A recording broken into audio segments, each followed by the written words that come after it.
दोस्तों अभी हाल फिलहाल में आपने लक्षद्वीप मालदीव से रिलेटेड बहुत सारा न्यूज़ सुना होगा, जिसमें कि कुछ दिन पहले ही पीएम मोदी हमारे मतलब कि लक्षद्वीप जाते हैं और वहां पर एक सोशल मीडिया पोस्ट डालते हैं जिसमें कि वो कुछ बोलते नहीं है, लेकिन उससे मतलब कि मालदीव के मिनिस्टर्स को मिर्ची लग जाती है, जिसमें कि वो कुछ ऑब्जेक्शनेबल बात बोल देते हैं, जिसमें कि आप समझ ही रहे हो कि ट्विटर पर एक बाढ़ सा आ जाता है और जिसमें कि जो मालदीव के तीनों मिनिस्टर होते हैं वो तत्काल रूप से सस्पेंड कर दिए जाते हैं उन्हीं की गवर्नमेंट के द्वारा कि आपने पीएम मोदी के खिलाफ ऐसा क्यों बोला। और यहाँ से आप ऐसा कह सकते हो कि पूरा एक माहौल क्रिएट कर दिया गया जिसमें कि ये बैटल होने लगा कि यार मालदीव जो है ना वो जो टूरिस्ट डेस्टिनेशन है जहाँ पर बहुत सारे इंडियन वहाँ पर घूमने जाते हैं, तो वहाँ से वो उनको बाइकआउट कर देना चाहिए और अब उनको मालदीव की जगह लक्षद्वीप घूमना चाहिए, क्योंकि लक्षद्वीप अब धीरे धीरे करके एक टूरिस्ट डेस्टिनेशन के रूप में उभर रहा है। और कहीं ना कहीं ये इंडिकेशन हमारे प्राइम मिनिस्टर मोदी भी दे रहे थे जब वो लक्षद्वीप घूमने गए थे अपने सोशल मीडिया पोस्ट के द्वारा।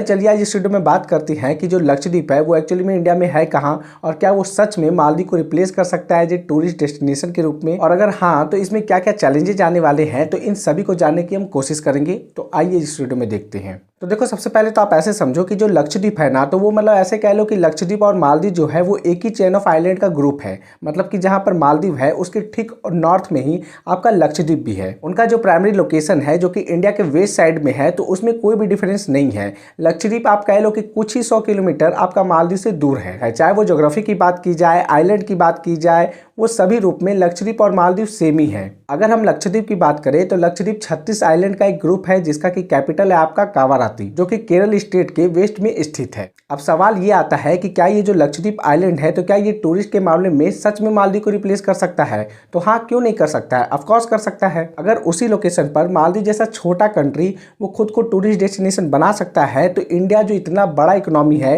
तो वो ऐसा क्यों नहीं कर सकता है। पर वेट, यहाँ पर आप कुछ देर ठहरो। जो लक्षद्वीप आइलैंड है ना, तो वो टूरिस्ट के मामले में मालदीव को रिप्लेस जरूर कर सकता है, लेकिन इसमें बहुत सारी चैलेंजेज है जिसको ओवरकम करना बहुत जरूरी है, और एक करके अब मैं वही बताने वाला हूँ। तो सबसे पहला चैलेंज है एयर रूट कनेक्टिविटी। देखो अगर आपको लक्षद्वीप जाना है ना, तो आपके पास लिमिटेड ऑप्शन है। आपका मतलब कि केरल का कोचीन एयरपोर्ट है, वहीं से आप लक्षद्वीप आइलैंड जा सकते हो, और वो भी मतलब कह सकते हो कि एक अगति आइलैंड है जहाँ पर आप मतलब एक छोटा सा एयर स्ट्रिप है जहाँ पर एयरक्राफ्ट उतरते हैं, और उसके अलावा लक्षद्वीप में कोई भी एयरपोर्ट नहीं है। और कह लो कि जहाँ पर जो आपका जो मेन आइलैंड है ना, ये आपका लक्षद्वीप का मिनिकोय आइलैंड, तो वो अगति से करीब 300 किलोमीटर दूर है। तो आप समझ सकते हो कि लक्षद्वीप अभी फिलहाल के लिए मतलब कि मेनलैंड इंडिया से कितनी दूर है, वहाँ पर कनेक्टिविटी कितना मतलब कि कह सकते हो कि चैलेंजिंग है। दिन के एक वीक में आपका कोचीन एयरपोर्ट से लक्षद्वीप आइलैंड आने के लिए मात्र 6 फ्लाइट है। जबकि अगर हम मालदीव की बात करें तो मालदीव का ऐसा कह लो कि 60 ग्लोबल सिटी से आपका डायरेक्ट फ्लाइट है मालदीव के लिए। और अगर हम केवल इंडिया की ही बात करें तो अकेले इंडिया से आपका 58 फ्लाइट है मालदीव आने के लिए, वो भी पूरे सिर्फ एक वीक में। तो सबसे पहला काम कि वहां पर एयर कनेक्टिविटी को बहुत ही दुरुस्त करना होगा। आपका लक्षद्वीप आइलैंड में एक बहुत ही अच्छा एयरपोर्ट वहां पर डिमांड करता है, ताकि वहां पर अच्छे से लैंडिंग हो सके, टूरिस्ट वहां पर बेहतरीन तरीके से आ सके। दूसरा रीजन जो लक्षद्वीप को टूरिस्ट डेस्टिनेशन बनाने से रोकता है वो है कि वहां का इकोलॉजी। आप इसको ऐसे समझो कि देखो जो मालदीव है ना, वो हैविली डिपेंडेंट है आपका टूरिज्म के लिए, कि उसका जीडीपी आपका मतलब कह लो कि मालदीव का इकोनॉमी पूरी तरह से टूरिज्म पे ही डिपेंड करता है। जबकि इंडिया के साथ ऐसा कोई सीन नहीं है। हम मतलब कह लो कि शौक से लक्षद्वीप को एक टूरिस्ट डेस्टिनेशन बना सकती हैं, लेकिन पीछे हमने नहीं बनाया था। क्यों नहीं बनाया था? क्योंकि लक्षद्वीप का इकोलॉजी हमारे माइंड में घूम रहा था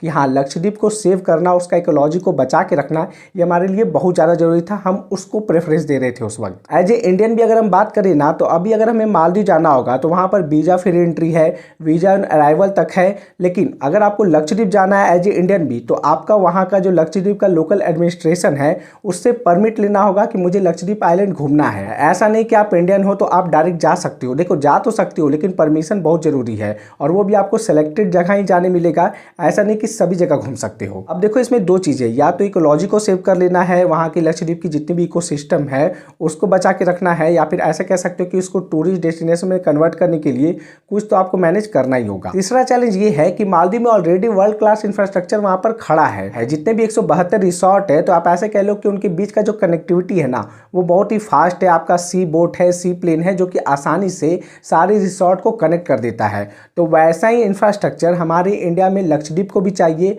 और उसको बनने में बहुत सारा मतलब कह लो कि कुछ साल तो जरूरी लग जाएंगे। ओवरऑल कह लो तो लक्षद्वीप तो मालदीव को रिप्लेस कर ही सकता है। और जैसा कि प्राइम मिनिस्टर मोदी का जो हिंट है तो वो ऐसा ही कुछ है कि हाँ, लक्षद्वीप को आपका एक फेमस टूरिस्ट डेस्टिनेशन बनाना है, लेकिन इसमें टाइम लगेगा। हालांकि मतलब कि पीएम मोदी ने उस पोस्ट में मतलब कि कुछ कहा नहीं था, इसको लेकर इतना बवाल हो गया। अगर वो इसको सच में मतलब कि कुछ बात बोल देते ना तो कहाँ तक पहुँच जाता। मतलब समझो कि पीएम मोदी ने एक इकोनॉमी को ही हिला के पूरा रख दिया बिना एक शब्द बोले। वेल, इस वीडियो में इतना ही। आई होप आपको ये इन्फॉर्मेशन अच्छा लगा हो। वीडियो अच्छा लगा हो तो वीडियो को लाइक करना, चैनल को सब्सक्राइब करना। चलिए मिलते हैं आपसे अगले वीडियो में।